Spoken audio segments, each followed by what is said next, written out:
BFM Business. BFM Bourse, partageons nos valeurs. Alors vous nous demandez souvent quelle société privilégier dans la transition énergétique pour vos investissements, participer à leur financement. On va essayer de vous apporter quelques idées, quelques pistes supplémentaires aujourd'hui avec Laure Verhaeghe. Elle vient de nous rejoindre, cofondatrice, directrice générale de Landosphère. Landosphère, comment on dit ? Landosphère. Bienvenue. Merci. Sur le plateau de BFM Business, plateforme de financement participatif des projets d'énergie renouvelable. Vous avez choisi véritablement de concentrer comme ça l'investissement sur la transition énergétique. Vous allez nous l'expliquer bien sûr. Vous nous direz quelle société vous contribuez à financer. D'abord, votre plateforme, comment elle marche ? C'est du crowdfunding, c'est du crowdlending. Qu'est-ce que vous proposez concrètement ? Landosphère est une plateforme de financement participatif qui est, comme vous le disiez, dédiée à la transition énergétique et donc dédiée au financement des projets d'énergie renouvelable, fermes éoliennes, centrales solaires, unités de méthanisation, qui permet d'investir soit en dette, donc en crowdlending, soit en actions, en crowd equity, dans ces projets et dans ces entreprises de la transition énergétique. Et donc c'est une plateforme qui permet d'investir à partir de 50 € sur les projets que nous mettons en ligne au fil de l'eau sur le site Landosphère. Il y a un ticket d'entrée très élevé. Combien est-ce qu'on doit investir au minimum pour pouvoir financer ces entreprises ? Le ticket d'entrée est à 50 €. Donc ça va. L'objectif, c'est vraiment, par le financement participatif et par les outils numériques qui sont accessibles aujourd'hui, de permettre au plus grand nombre d'investir dans les projets avec un ticket d'entrée qui est très, très bas et de permettre une démocratisation de ce financement de la transition énergétique. C'est ça, permettre au plus grand nombre, permettre une démocratisation. Sauf que le grand public ne connaît pas forcément bien les sociétés dans lesquelles vous leur proposez d'investir. Comment est-ce que vous pouvez du coup parvenir à les convaincre de le faire quand même, sans bien connaître ces sociétés ? Aujourd'hui, ce sont plus de 18 000 investisseurs inscrits sur la plateforme et leur motivation principale, c'est de concilier à la fois la rentabilité de leurs placements, le sens de ces placements et la transparence que nous proposons. Et donc la rentabilité avec des rendements, un rendement moyen de 5% sur la plateforme, le sens parce qu'on a 100% de projets de transition énergétique en ligne et la transparence parce que l'investisseur va choisir sur le site le ou les projets qu'il souhaite financer. Et pourquoi ? Alors, on va illustrer ça dans un instant. Vous nous parlerez de quelques-unes des entreprises que vous proposez de financer. Mais pourquoi est-ce que moi, en particulier, je choisirais d'investir à travers du crowdfunding, du crowdlending, bref, Landosphère, ce que vous proposez, plutôt qu'en bourse ? En bourse, il y a aussi pas mal de valeurs liées à la transition énergétique. Bien sûr. Un bon portefeuille, c'est un portefeuille qui est diversifié. Donc, il n'y a pas d'opposition entre investir en bourse, investir en financement participatif. En revanche, ce qu'on va permettre, c'est une connaissance très précise des projets financés via la plateforme, avec une fiche descriptive par projet et par société qui porte ces projets. Et on va aussi proposer une absence de volatilité et une très bonne visibilité sur les investissements. Chaque page de projet présente les modalités d'investissement, le taux, la durée, les échéances de remboursement, présente le porteur de projet et présente l'échéancier de remboursement par projet. Et donc, c'est vraiment cette visibilité sur 2, 3, 4, 5, 6 ans que nous proposons aux investisseurs. D'accord. Et vous le disiez, il y a moins de volatilité qu'en bourse. Le non-coté est moins volatile que la bourse.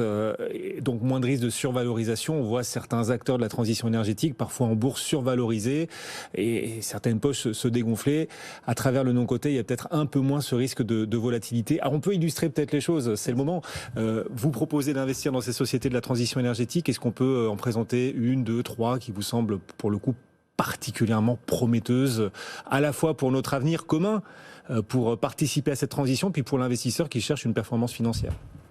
Via Landosphère, il est possible de se constituer un portefeuille responsable en choisissant les projets, les entreprises qui les portent. Aujourd'hui, par exemple, c'est 12 opérations qui sont en ligne en simultané et qui vont permettre de mixer les énergies, donc des campagnes aujourd'hui en éolien, présentées par une ETI française qui s'appelle Valorem, des projets dans des unités de méthanisation portés par des exploitants agricoles, par exemple dans la Mayenne ou dans la Vienne, et des projets de centrales solaires qui vont être portés par des PME et ou des filiales de grands groupes, donc par exemple des serres photovoltaïques par Reden aujourd'hui dans le Lot-et-Garonne, ou des centrales photovoltaïques au sol à Vitry en Charolais et en Saône-et-Loire par EDF Renouvelables, filiale du groupe EDF.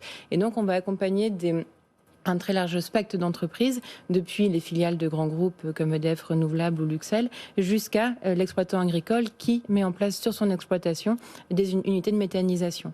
Et c'est cette opportunité de se constituer un portefeuille qui peut réunir ces entreprises et ces projets qu'on peut réaliser grâce au financement. Autrement dit, votre conseil, c'est n'investissez pas une somme, par exemple, on va donner un exemple, vous avez 1 000 € à investir, n'investissez pas 1 000 € sur une de ces 12 sociétés que vous portez, investissez plutôt 50 € sur un maximum de ces sociétés, ou 100 €. 50, je dis 50 parce que c'est le ticket minimal, mais plutôt que de tout mettre dans une seule entreprise, tous ces œufs dans le même panier, vous dites, vous avez un budget, essayez de le répartir entre un maximum de ces entreprises. Vous voulez pas en mettre une en avant plus que les autres, c'est ça? C'est pas qu'on ne veut pas, c'est qu'elles participent toutes à la transition énergétique et elles portent toutes des projets qui s'inscrivent sur les territoires et qu'on va présenter de façon détaillée en ligne. Par exemple, dans les projets qu'on propose également actuellement, on peut financer un réseau de chaleur porté par Engie Solutions comme une unité demain de cogénération qui va valoriser du gaz dans les Hauts-de-France. Et donc toutes ces entreprises participent à leur échelle et sur les territoires à la transition énergétique.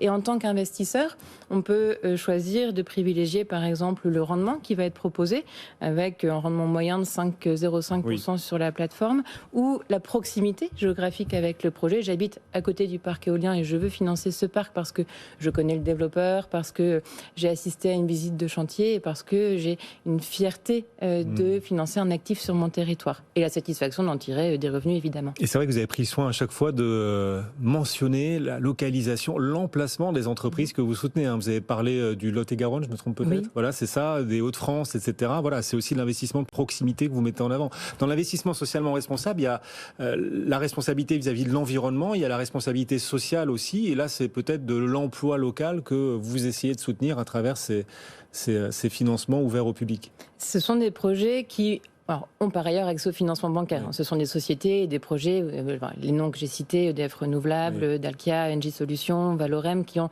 aucun problème d'accès au financement bancaire, mais qui vont vouloir... C'est important à préciser parce que certains se disent « Oh là là, s'ils viennent chercher de l'argent du grand public, c'est que les banques n'osent même pas leur prêter de l'argent parce que le projet n'est pas fiable. » Vous dites, si les projets sont fiables, viables, pourquoi est-ce qu'ils vont chercher de l'argent auprès du grand public du coup ?